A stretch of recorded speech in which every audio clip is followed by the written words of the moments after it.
क्या आपके पास भी एंड्रॉयड फ़ोन और वो काफ़ी पुराना हो गया है और वो स्लो हो गया है? चलिए जान लेते हैं इसके बारे में, आखिर वो स्लो होता क्यों है। मैं हूं प्रकाश और आप देख रहे हैं माइलस्टोन एवरीडे। चलिए आज का वीडियो शुरू करते हैं।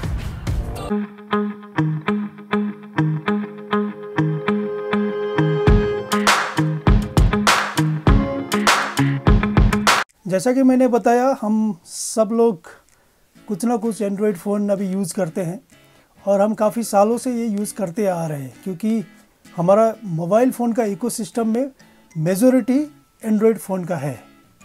लेकिन हम सब ने ये एक चीज़ गौर किया होगा कि कुछ सालों बाद एंड्रॉयड फ़ोन स्लो होने लग जाते हैं। आखिर ऐसा ये क्यों होता है? काफ़ी लोग बोलते हैं कि एंड्रॉयड को कंपेयर अगर आईफोन से करते हैं तो आईफोन इतने स्लो नहीं होते कुछ साल बाद। ये कुछ हद तक ये सही भी है कि आईफोन एंड्रॉयड के मुकाबले इतने स्लो नहीं होते।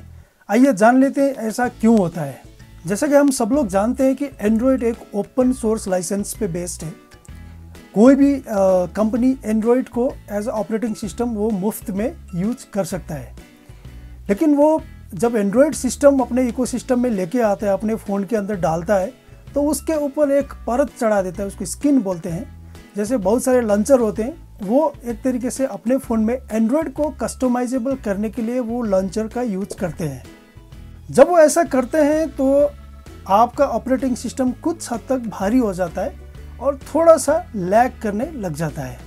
अगर हम बात करते हैं आईफोन्स की, तो आईफोन्स का सॉफ्टवेयर एंड हार्डवेयर दोनों एप्पल की तरफ से होते हैं और वो काफ़ी साल तक एंड टू एंड सपोर्ट उस पर वो प्रोवाइड करते हैं।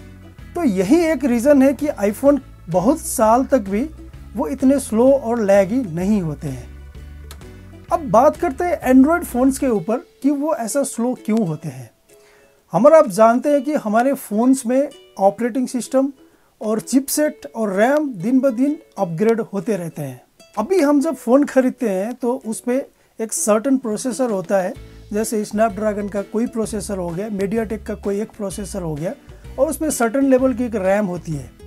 लेकिन हम उसको यूज़ करते रहते हैं। कुछ साल बाद हमारे फ़ोन्स के अंदर जितने भी सॉफ्टवेयर से एप्लीकेशंस हैं वो भी अपग्रेड होते रहते हैं। लेकिन वो अपग्रेड होते हैं उस टाइम के जो प्रोसेसर मार्केट में है उसके हिसाब से वो अपग्रेड होते हैं। जब वो अपग्रेड होते हैं तो आपके पास में फ़ोन में है वो पुराना प्रोसेसर और पुराना रैम, और वो जो लेटेस्ट सॉफ्टवेयर है वो आपके प्रोसेसर के हिसाब से इतना परफॉर्म नहीं कर पाता है। वही एक रीज़न है जिसकी वजह से आपका फ़ोन थोड़ा लैगी होता है और आप बोलते हैं ये स्लो हो रहा है। तो इसका सॉल्यूशन क्या है? इसका सॉल्यूशन ज़्यादा नहीं है।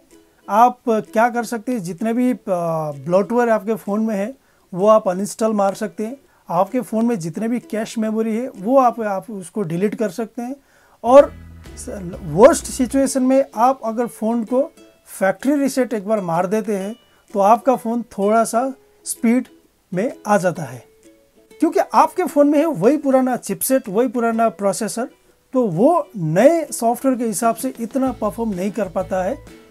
दैट इज़ द रीज़न आपका जो फ़ोन है वो थोड़ा लैगी हो रहा है और वो स्लो हो रहा है। जब भी आप एक नया फ़ोन लेते हैं तो आप एक बार ध्यान रख सकते हैं, जब भी आप नया फ़ोन लें, अगर आप एंड्रॉयड फ़ोन ढूंढ रहे हैं तो आप ध्यान दीजिए कि आप ज़्यादा से ज़्यादा स्टॉक एंड्रॉयड को ही लें, क्योंकि ये देखा गया है स्टॉक एंड्रॉयड कुछ साल बाद भी वो उतना ही परफॉर्म करते हैं। जैसे हमने फ्लैगशिप लेवल के फ़ोन्स में देखे हैं, जैसे वन प्लस हो गया और बहुत सारे फ्लैगशिप फ़ोन है, वो फ़ोन में आप 4 साल 5 साल बाद भी अगर फ़ोन आप यूज़ करते हैं तो आपका फ़ोन कभी भी लैग इतना नहीं होता है।